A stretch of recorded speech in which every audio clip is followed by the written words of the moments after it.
В регионе для крещенских купаний оборудуют 35 купелей. Служба спасения готова обеспечить безопасность людей в дни православного праздника. Об этом стало известно во время итоговой пресс-конференции Главного управления МЧС по Республике Коми.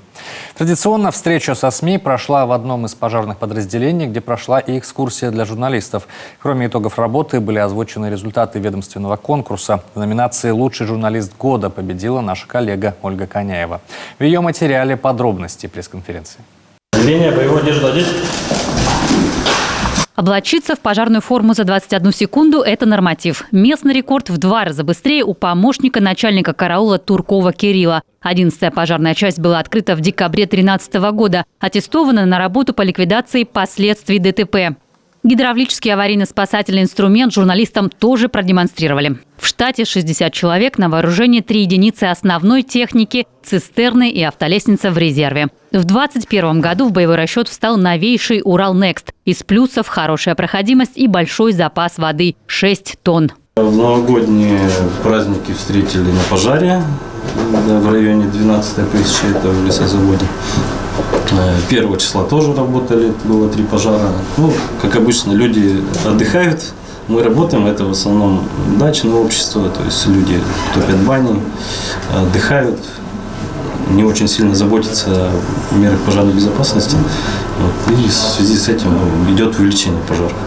Но праздники закончились, ситуация стабилизировалась. 39 техногенных пожаров только за первые 11 дней Нового года. В своих домах в огне погибли уже 4 человека. А за весь прошедший год 65 жертв, 1 ребенок. Главная причина – беспечность, неправильная эксплуатация печи, неисправность газового оборудования, неосторожное обращение с огнем, употребление спиртного и курение в кровати. В 2022 году жарко пришлось огнеборцам и на тушение более 400 лесных пожаров. А вот паводка как такового не было. Сейчас идет кропотливая подготовка к возможному половодью этого года. Определяются зоны возможного затопления, уточняются силы и средства. Ведется плотная работа с нашим Центром гигиены, метеорологии окружающей среды. Какой запас влаги в снеге, сколько снега, толщина промерзания льда на реках и на водных объектах, температурный режим, температурные качели, которые у нас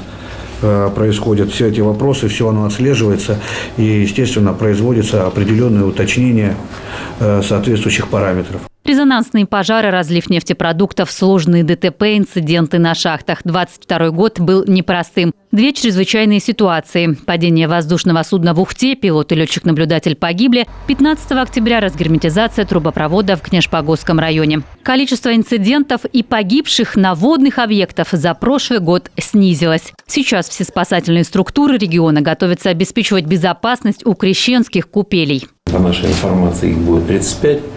Планируется порядка 11 тысяч граждан, которые примут участие в рождественных купаниях. Что касаемо Сыктывкара, если вас интересует, то на территории Сыктывкара будут организованы 5 купелей.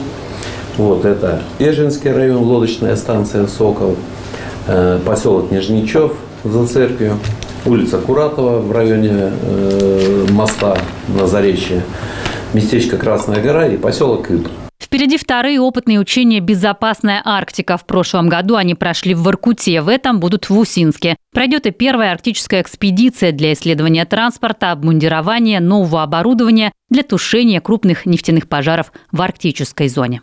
Ольга Коняева, Дмитрий Булаев, телеканал Юрган.